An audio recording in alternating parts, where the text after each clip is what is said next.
Hello मेरे प्यारे बच्चों। तो ज्योमेट्री पार्ट 1 में हमने पॉइंट, लाइन, लाइन सेगमेंट, रे और लाइंस कितने टाइप की होती हैं इनके बारे में पढ़ा। ठीक है, आज ज्योमेट्री पार्ट 2 में हम angles, 2D shapes and 3D shapes इनके बारे में समझेंगे। सबसे पहले स्टार्ट करते हैं एंगल्स से। हमने एंगल्स इसीलिए लिया बिकॉज लाइन से जो नेक्स्ट चीज़ फॉर्म होती है वो है एंगल्स। आपको पता है रेस क्या होते हैं? हमने लास्ट क्लास में पढ़ा था, एक बार रिवीजन कर लेते हैं। लाइन जिसके वन साइड में एरो, एंड वन साइड में एरो क्या इंडिकेट करता है कि ये सिर्फ एक डायरेक्शन में बढ़ती है, एक डायरेक्शन में बढ़ती जाती है, उसे हम रे कहते हैं। जिसका कॉमन एग्जांपल क्या है? Torch light. जब हम टॉर्च ऑन करते हैं तो एक डायरेक्शन में बढ़ती जाती है ना, वो है रे। तो जब हम 2 रेज ड्रॉ करते हैं, ओके, जब हम 2 रेज ड्रॉ करते हैं और उसके बीच में जो गैप आता है वो एंगल होता है। मैं आपको एक बार और ठीक से एक्सप्लेन करती हूँ। हमने 2 रेज ड्रॉ की। एक और चीज़, इन 2 रेज का एक कॉमन पॉइंट होना चाहिए। इन 2 रेज का एक कॉमन पॉइंट होना चाहिए। मीन्स इन जैसे एक रे है AO, ओके, एक रे है AO एंड सेकेंड रे है BO। तो AO एंड BO रे में सबसे कॉमन क्या है? कॉमन लेटर क्या है? O। मीन्स A का फ्रेंड भी O है और B का फ्रेंड भी O है। तो इन दोनों का जो मीटिंग कॉमन पॉइंट है वो क्या है? O। तो जब 2 रेस एक कॉमन पॉइंट पर मीट करती हैं, उनके बीच में जो गैप बनता है वो है हमारा angle. Okay, that is angle. अब एंगल्स भी डिफरेंट टाइप के होते हैं, बहुत सारे टाइप के होते हैं, बट अभी बेसिक के लिए जो इम्पोर्टेंट है 3 एंगल्स, वो है right angle, okay, complete angle और स्ट्रेट एंगल। 1 बाय 1 पढ़ेंगे, डोंट वरी। अब राइट एंगल क्या होता है? याद है हमने लाइंस में पढ़ा था परपेंडिकुलर लाइन। क्या पढ़ा था? परपेंडिकुलर लाइन, जो एक लाइन के ऊपर स्ट्रेट होती है। ठीक है, तो वो लाइन कौन सा एंगल फॉर्म करती है? Right angle. कौन सा एंगल फॉर्म करती है? Right angle. ओके, एक लाइन के ऊपर, एक हॉरिजॉन्टल लाइन के ऊपर एक स्ट्रेट लाइन, ओके, एक वर्टिकल लाइन जो एंगल फॉर्म करती है उसे हम कहते हैं राइट एंगल। और राइट एंगल कितने डिग्री का होता है? 90 डिग्री। जब हम धीरे धीरे एंगल मेजर करना सीखेंगे तब हमें समझ में आएगा कि ये 90 डिग्री कैसे है। जब हम उसे मेजर करेंगे ना तो वो एग्जैक्ट 90 डिग्री होगा। तो जो एंगल 90 डिग्री फॉर्म करता है और स्ट्रेट दिखता है वो है हमारा राइट एंगल। अब बारी आती है नेक्स्ट, वो किसकी है? Straight angle. आप नाम ध्यान से सुनिए, इजी हो जाएगा। ओके, स्ट्रेट एंगल मीन्स सीधा। स्ट्रेट मीन्स सीधा, एक स्ट्रेट लाइन, एक स्ट्रेट लाइन। तो ये जो स्ट्रेट लाइन है ये भी 2 रेज ही है बेटा, रे A और रे B। बस ये स्ट्रेट है और इनका भी कॉमन पॉइंट O है। तो इसमें जो गैप बनता है वो कुछ ऐसा दिखता है और इसे ये कितने डिग्री का होता है? 180 डिग्री। और इसे कहते हैं स्ट्रेट एंगल। जैसा नेम है एग्जैक्ट वैसा दिखता है ये। ओके, नेक्स्ट हमारा आता है complete angle, a complete circle. तो वो एंगल जो एक कंप्लीट सर्कल फॉर्म करता है उसे कहते हैं complete angle. Okay, it's easy right. अभी हमारा आ गया एंगल्स। ठीक है, हम और डिटेल्स में पढ़ेंगे जब हमारा नॉर्मल एक टॉपिक होगा angle. Next, what are 2D and 3D shapes? So सबसे पहले इसमें समझना ज़रूरी है कि D क्या है इसमें। D means dimensions. D means dimensions. हम लेंथ और विड्थ की बात करते हैं ना बेटा, जब हम स्क्वायर, रेक्टेंगल ऐसा पढ़ते हैं तो क्या होता है? इसकी लेंथ कितनी है, इसकी ब्रेथ कितनी है, राइट? वही है डायमेंशंस।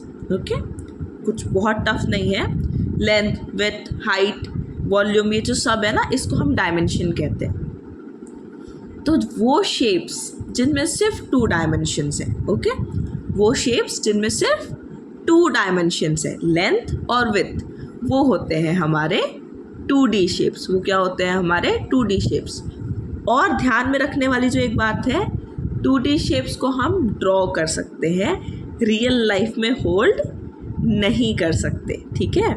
2D शेप्स को सिर्फ हम ड्रॉ कर सकते हैं। फॉर एग्जाम्पल, आपने एक एयरप्लेन ड्रॉ किया, ओके, पेपर पे तो ड्रॉ कर लिया, आप क्या उस एयरप्लेन को निकाल के फ्लाई कर सकते हो? नहीं, राइट। बट अगर हम उसी एयरप्लेन को फोल्ड करके एक शेप बनाए, उसको फ्लाई कर सकते हैं हम, ठीक है। या फिर हमने एक स्क्वायर ड्रॉ किया, अब उस स्क्वायर को आप निकाल नहीं सकते उस स्पेस से, ठीक है, पेज कट कर सकते हैं बट वो एक शेप बाहर आपके लिए नहीं आएगा।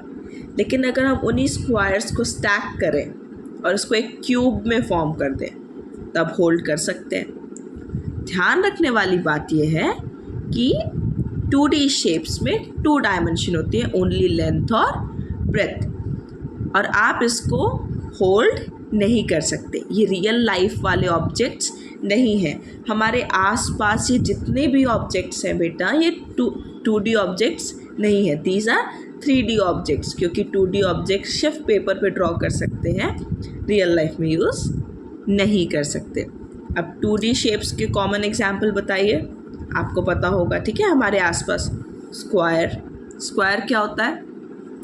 जिसके 4 साइड्स सेम होते हैं। 4 साइड्स क्या होते हैं? इक्वल होते हैं। 4 इक्वल साइड्स जिस शेप के होते हैं वो है हमारा स्क्वायर, और ये सब 90 डिग्री फॉर्म करते हैं। सारे शेप जो दोनों साइड्स है ना, सब 90 डिग्री फॉर्म करते हैं। अब रेक्टेंगल, रेक्टेंगल के ऑपोजिट साइड्स इक्वल होते हैं, चारों ने आमने सामने वाले साइड्स इक्वल होते हैं। नेक्स्ट हमारा आ गया सर्कल। सर्कल में 1 साइड होता है, just one side, okay. Triangle 3 sides, ऐसे बहुत सारे शेप हैं। Hexagon, hexagon means 6 sides, total 6 sides. Octagon 8 sides, okay. ऐसे बहुत सारे ये हमारे क्या है, 2D शेप्स हैं। अब 2D शेप्स में भी अब 2D शेप्स के बाद क्या आता है? 3D shapes. 3D shapes means क्या डिफरेंस है? बस 2 और 3 का। पहले 2 डायमेंशंस थे, अब 3 डायमेंशंस है। 3D शेप्स मीन्स जिनमें 3 डायमेंशन हो, length, width and height. The magical dimension height, जब वो उसमें ऐड हो जाता है तो वो क्या बन जाते हैं? 3D shapes.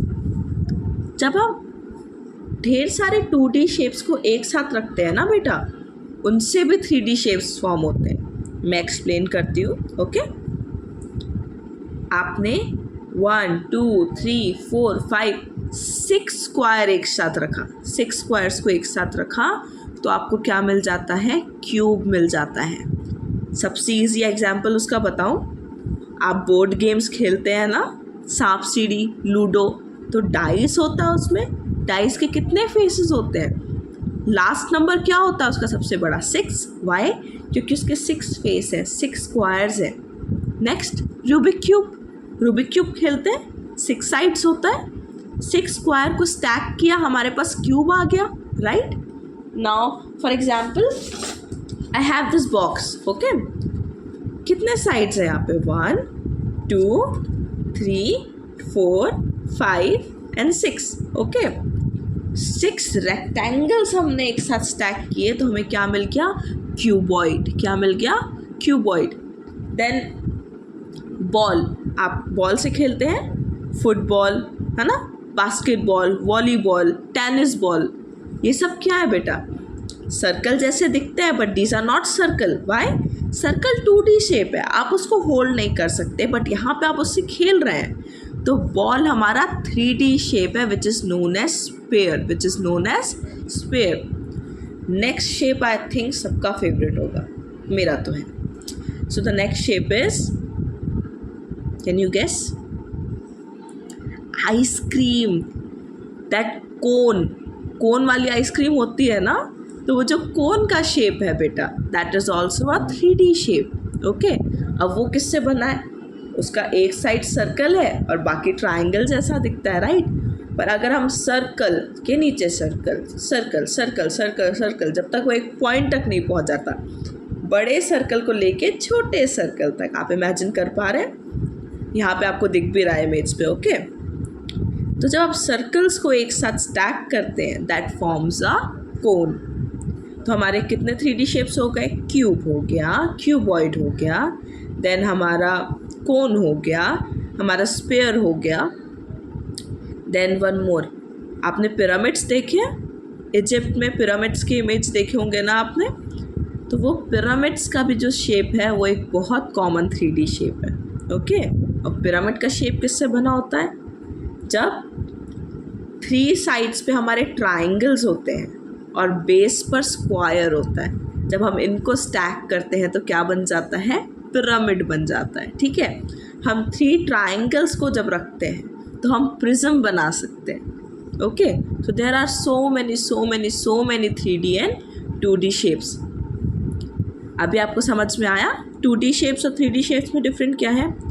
सबसे कॉमन डिफरेंस बेटा, 3D शेप्स हमारा रियल वर्ल्ड है। हम रियल वर्ल्ड में जितने भी ऑब्जेक्ट्स से सराउंडेड है, दीज आर 3D शेप्स। और जो हम ड्रॉ करते हैं बेटा, जो पेपर तक हैं, जितनी भी ड्राइंग्स हैं, वो सब हमारे क्या है? 2D shapes. उनको हम होल्ड नहीं कर सकते।